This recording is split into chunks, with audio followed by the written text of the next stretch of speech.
Hello. As of today, I'm here now at northern part of Israel. Tahimik pa. But this morning, may mga kalabugan sa taas without siren. So, ibig sabihin malayo pa siya. Pero dinig mo na yung mga rockets, yung mga bomba. Pero walang sirena. So, ibig sabihin malayo pa. Kaso dinig.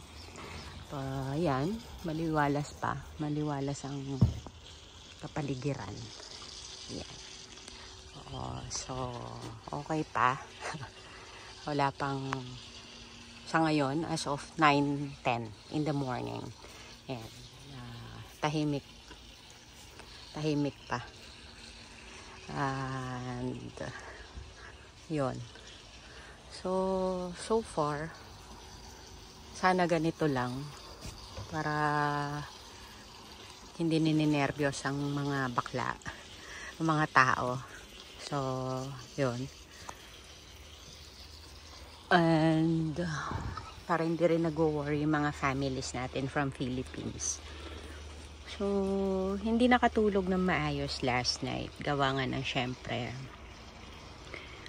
Wala man ikay naririnig sa gabi. Wala namang kalabugan kagabi. Pero, yung takot mo, syempre, nanonood ka ng mga news, ganyan.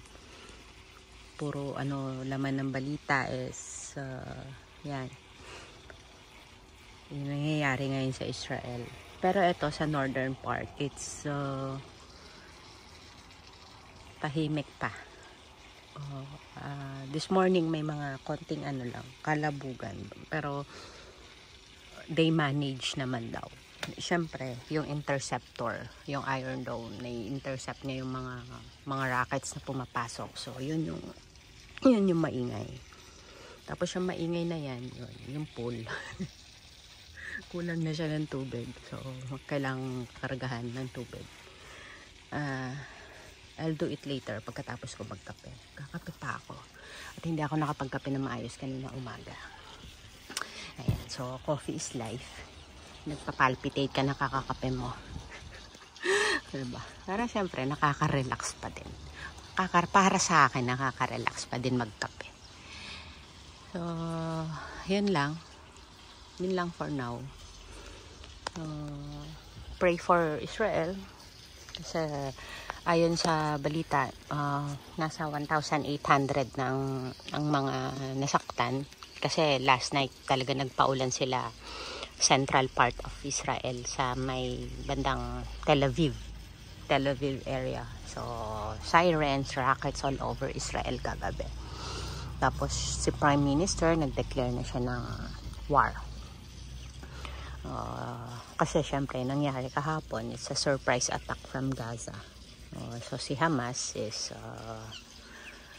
ayun, nag-altaburuto na naman. So, they kidnap dozens of people from Israel. Hindi lang Israelis kasi ayon sa news may Pilipino, may isang Pinoy which is from Agri. Dito sa Israel, yung mga nasa Agri, mga estudyante yon from Philippines. So, mga Agri student yon. So, kawawa naman. Tapos, may Thai, may mga Thailand, tapos 17 ata na Nepal. Ayun. That's from South. So, from North, wala pa naman na babalita. So, tahimik pa kami dito as of now. Ayun. Tapos, kagabi, wala na yung alaga ko. Umalis na sila ng 1 o'clock. Nauna na sila kasi hinabol nila yung flight para yung availability ng plane para sa mga kagaya niya. So, kailangan ng mga medical equipment. So, hinabol nila yung flight na iyon kagabi. So, kung maaayos ko today yung papers ko, susunod ako sa kanila. Kasi, syempre, natatakot din sila para sa safety ko. Ayan. So, yun lang for today. Diba? Yung loaded yung utak mo dahil iniisip mo kung anong meron ngayong araw na to. Hindi natin alam when will they attack again. So let's leave it to the government kasi syempre alam nila kung anong dapat gawin. So yun, keep safe lang sa mga kababayan and pray. Ayun. So yun lang, pray for Israel.